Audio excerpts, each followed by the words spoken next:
quality, special delivery from a special bowler. I was unlucky enough to attend the Pakistan-Sri Lanka warm-up match that was abandoned yesterday at Edgbaston. A frustrating affair really, because driving towards the ground, it was absolutely pouring down when I got there, and there was little chance of any play happening. The forecast though for later in the day was better, and most of the local employees at Warwickshire County Cricket Club and those that know the area were saying that the forecast would improve later in the day, and there could be a reduced over match. However, it wasn't to be. Round about 4 p.m. yesterday, the umpires, in conjunction with the coaches and the captains, decided to postpone the match, to abandon the match actually.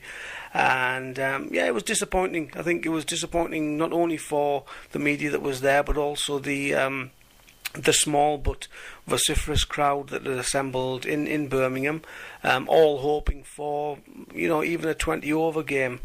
One or two of the television pundits today have expressed on Twitter that they were surprised that the game was called off so early.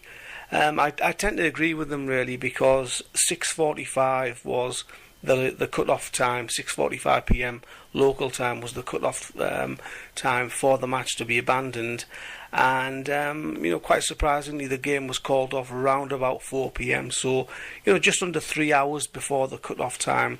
The players basically packed their bags and off they went to the hotel.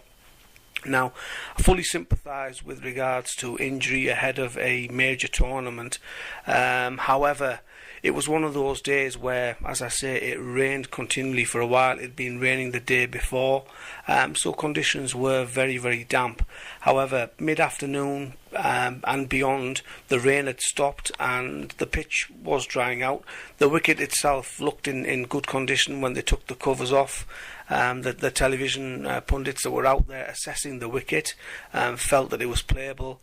However, to the right of the wicket, there was an area in the outfield that I think the players and the coaching staff and the umpires felt wasn't safe. Now, in my opinion, perhaps if they'd given it enough time rather than just calling it off at 4 p.m, maybe giving it a couple of hours, then perhaps that area could have dried out and play would have been deemed possible, and the outfield deemed safer. As I said, a small crowd had assembled, but I personally don't think enough was done to actually ensure there was some play possible. I think the two teams could have done more to make sure that some play actually did occur yesterday. Disappointing overall, really. That's the second abandoned match for Pakistan on this tour. They had the second match against Scotland was also rained off. So they're a couple of matches short of the full quarter of practice that they had hoped for. Pakistan leave for London today. They've got a practice session scheduled, and they then take on South Africa in a warm-up match on Monday. The Sri Lankans remain in Birmingham, where they'll be taking on India tomorrow. I'm led to believe that the weather forecast is much better, so if you are hoping to go and see some cricket, you could be lucky with regards to the weather tomorrow in Birmingham. As I say, the crowd that had assembled in Edgbaston was small, vociferous and very passionate, mainly Pakistanis there, very keen. Some had got there very early. When I arrived a couple of hours before the game, I could hear the chants of Pakistan Zindabad already, and the majority of fans were very good, very well behaved, and keen to support their team. However, unfortunately, a small minority of fans that I noticed, for some reason or another, only known to themselves really, they were targeting some of the Pakistan team for abuse. Now, I don't really understand the concept of turning up to a cricket match and abusing players. Don't mind a little bit of banter, don't mind a little bit of fun, few jokes, at the players, but to specifically mock players and to specifically call them names. Abdur Rahman, Misbah ul Haq were particularly targeted by some sections of the Pakistani fans, and one or two of the other Pakistani players also copped a little bit of abuse from these so-called Pakistani fans. Now, my message to those guys is simple.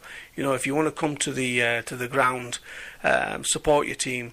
You know, don't come there to abuse and call Pakistani cricketers, or any cricketers for that matter, names. No place for it, not necessary. Keep it away from the grounds. So, as I say, Pakistan move on to London, where they'll face a very tough South African side in their next warm-up match on Monday at the Oval. And, it'll be quite an exciting encounter because the South Africans are ranked amongst the favourites for this tournament. And, of course, Pakistan will face South Africa at Edgbaston also in the actual tournament itself. So, the body language yesterday from the Pakistanis wasn't great as far as wanting to play. The outfield was damp, it was moist, and there was a lot of hands in pockets. I think they were quite keen to get back to the hotel, get their suitcases packed, and ready to move on to London. So, as I say, whilst it's disappointing for fans, you can sort of understand their prerogative also. But as I say, more could have been done with regards to actually making that game happen. Few celebs that were spotted yesterday, mainly TV pundits that were there. Kapil Dev was one of the guys that I first saw when I was at the ground. Wasim Akram, Ramiz Raja were also there. Guys like Russell Arnold, all working for the various television stations.